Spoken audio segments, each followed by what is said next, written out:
evening, everyone. I'm Hao from SAIS. Today, I'm going to talk about capitalism without democracy in China. Before proceeding to the subject, let me invite you to look at a series of data about China, which could be astonishing. As you can see from the blue and the red line here, which represents China's private enterprises and individual businesses, the figure has been rising steadily ever since China's opening up and reform in 1978. The figure has risen from nearly zero to more than 130 million combined. So these new economic actors have also absorbed thousands of workforce in China. As you can see, the percentage of labor force they employed is reaching more than 35% of the total employment in the country. So all of these statistics have revealed a wide acknowledged fact, the rise of China's business middle class. But on the other hand, we have the re-centralization of the party state under Xi Jinping's administration. It's recognized in both Chinese and Western literature that the current Chinese president is only second to Mao Zedong in terms of absolute power of a president. So the unanimous voting I present here is not the best illustration of this point, but it could have something to do with Xi's so-called political charisma within the party at best, or the internal repression at worst. So it is reasonable now to question why these two phenomena could go together in China. The prevailing Western assumption is nothing but a linear transformation from economic privatization to political liberalization. But why did China display a contradictory story? This is a puzzle that I'm going to account for in today's presentation. Before delving into the subject, let me comment very quickly about the relevance and importance of this topic. As I mentioned just now, academically, China has presented a challenge to the Western modernization theory, which explicitly connects economic growth with political liberalism. In practice, any form of democratic transition in China could be a world-changing event, reshaping the geopolitical landscape, or even settle down the long-standing debates over human ideologies. So I think the importance and relevance to us is kind of self-explanatory. So today I'm gonna briefly review two explanations to resolve the puzzle. The first is fragmented capitalist class in China, and the second is adaptive authoritarian institutions. To be clear from the very beginning, this question is highly debatable. So I don't think either of these have won majority voting among scholars and commentators. But anyway, I will present them because they are sort of dominant thinking in the world. First, fragmented capitalist class thesis is sort of self-evident, because the Chinese middle class still remains weak politically and extremely difficult to mobilize. Kelly Tsai, a China expert based in the US, concluded just several years ago that the proportion of assertive business actors in China that were both willing and able to challenge the communist ruling was as small as 3%. So the majority of other Chinese capitalists were either gradually or loyally accepting the regime ruling. Even if they have grievances and complaints, they tended to address them through personal contacts within the government, rather than form an assertive alliance to defend their business interests, not to mention their political rights.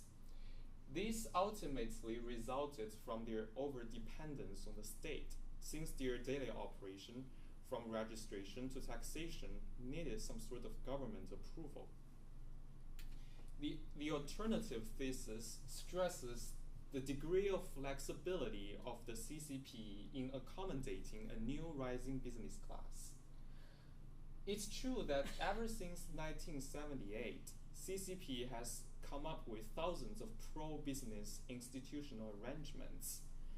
And we have protection of private property rights written in our constitution. We have Corporatization Act to restructure state-owned enterprises, and we do have special economic zones for tax cuts and export credits. And moreover, the Communist Party could also comes up with institutional arrangements to co-opt those businessmen, including welcoming them to join the party. And they have also made sure that their grievances and complaints were carefully addressed and channeled within formal institutions like People's Congress, Political Consultative Committee, and business associations both in the central and local level.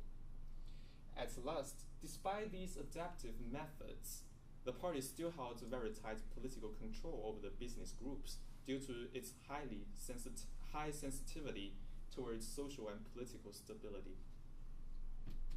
So in conclusion, China's capitalism without democracy, as I have just said, have frequently been attributed to the two theses I've just mentioned: fragmented capitalist class and the adaptive authoritarian regime.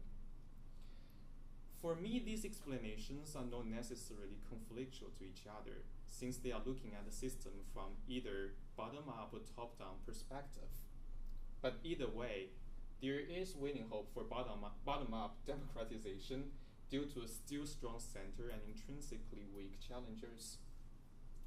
This will naturally lead to the question if such a system is sustainable in the long run.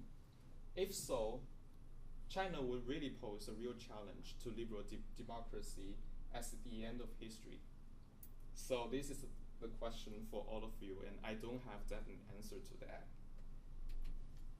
Now I will stop here. I'm very happy to take any questions, comment, and thought you may have.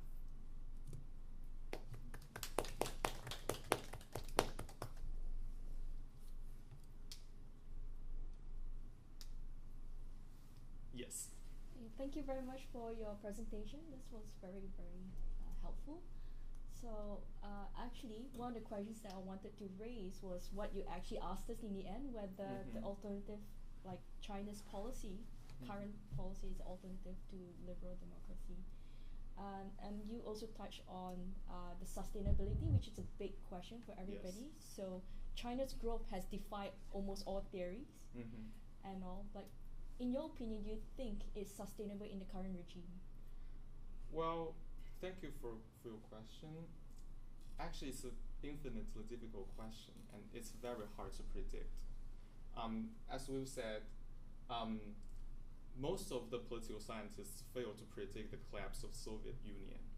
So we have little to say about what is going to happen in China in the next 10 years.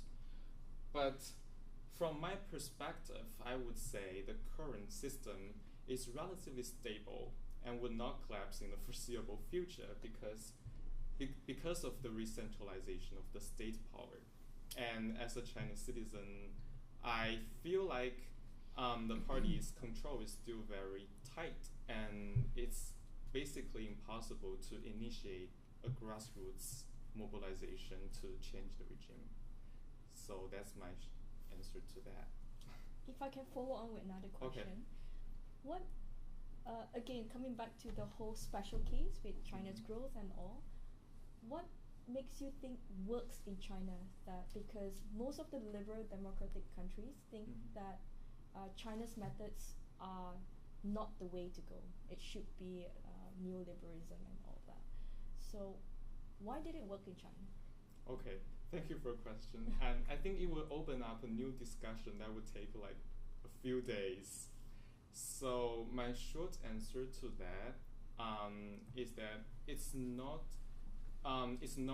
possible to say definitely that China defined the liberal doctrine, because most of the methods it has taken is more or less converging to the liberal economies. But now we are concerned more about political transformation, in my in today's presentation. So if you want to know more about the sources of China's economic growth, I think my last presentation could be a more insightful in terms of addressing that question, and I would love to get back to you after this presentation if you have further questions. Thank you.